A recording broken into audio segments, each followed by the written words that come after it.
3 minutes patrimoine. Le podcast essentiel pour gérer sur le long terme. Avec Christophe Cauzanet.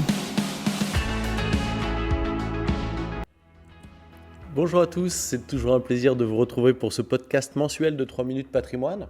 Alors un podcast un peu spécial ce mois-ci puisque nous sommes vraiment à un moment intéressant sur les marchés financiers et nous voulions le partager avec vous.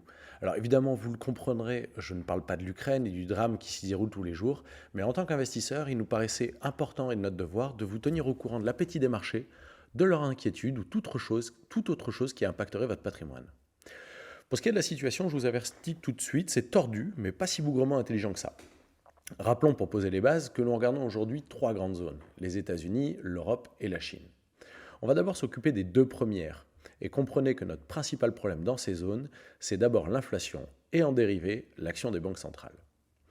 Parlons un peu inflation, elle n'est pas apparue avec l'invasion de l'Ukraine, elle est apparue avant, lors du Covid, lors du confinement, lorsque les politiques ont mis le commerce mondial à l'arrêt. La demande était forte, l'offre était faible, les prix partaient déjà à la hausse. L'effet ukrainien a servi de catalyseur à cela, en intégrant une composante énergie très forte, surtout en Europe. Je rappelle à ce niveau-là que les États-Unis s'en tirent bien mieux que nous car ils disposent, eux, d'une quasi-autonomie énergétique, alors que nous avons largement sous-traité cela avec les effets que nous connaissons aujourd'hui.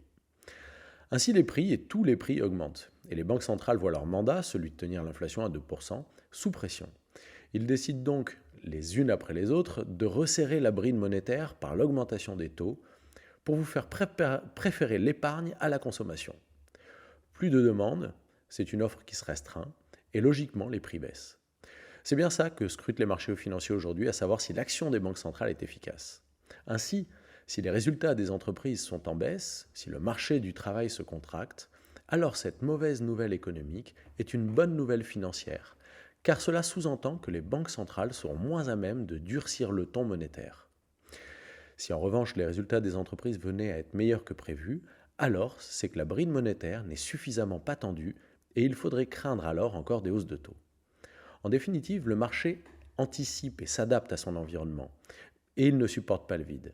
Il a besoin de sentir qu'une force est aux manettes, et dans un moment où nous cherchons à faire ralentir notre économie, il paraît important, face à toutes les liquidités que les banques centrales ont lâchées, notamment pendant le Covid, qu'elles rassurent sur leur crédibilité en prouvant leur efficacité. L'économie va certes rentrer en récession, mais le marché veut à la fois qu'on lui prouve que la récession est voulue et non subie, mais aussi que le point d'inflexion des taux est peut-être atteint, et que les choses se stabiliseraient. Voilà ce qui lui permettrait de se projeter et d'y voir plus clair. Voilà pourquoi donc nous sommes si vigilants, que ce soit sur les publications de résultats, mais aussi sur les chiffres d'inflation aux États-Unis et en Europe. Alors qu'on soit bien clair, on ne va pas s'attendre à une inflation qui baisse, mais au moins à un fléchissement. Ça ne veut pas dire que le pire est derrière nous, mais ça nous permettrait de nous focaliser sur autre chose. Dans tous les cas, il va falloir réapprendre à vivre dans un univers structurellement inflationniste. Et le retour à la normale n'est pas prévu pour tout de suite.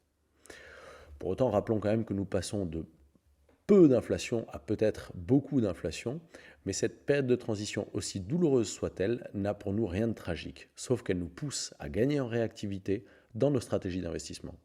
Alors, c'est le moment idéal justement pour moi pour vous rappeler que là encore, on met des fonds dédiés à votre disposition pour gérer au mieux cette période dans ces eaux troubles.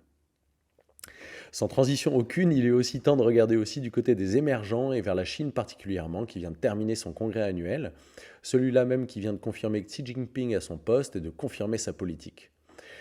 Selon nous, la Chine est quand même toujours en avance sur les cycles, notamment sur les cycles de récession, car si c'est pour nous tout nouveau ou pour bientôt, pour eux, la récession elle a commencé en 2021 lorsqu'ils ont cassé volontairement leur économie en réformant, par exemple, le marché du crédit et celui de l'immobilier.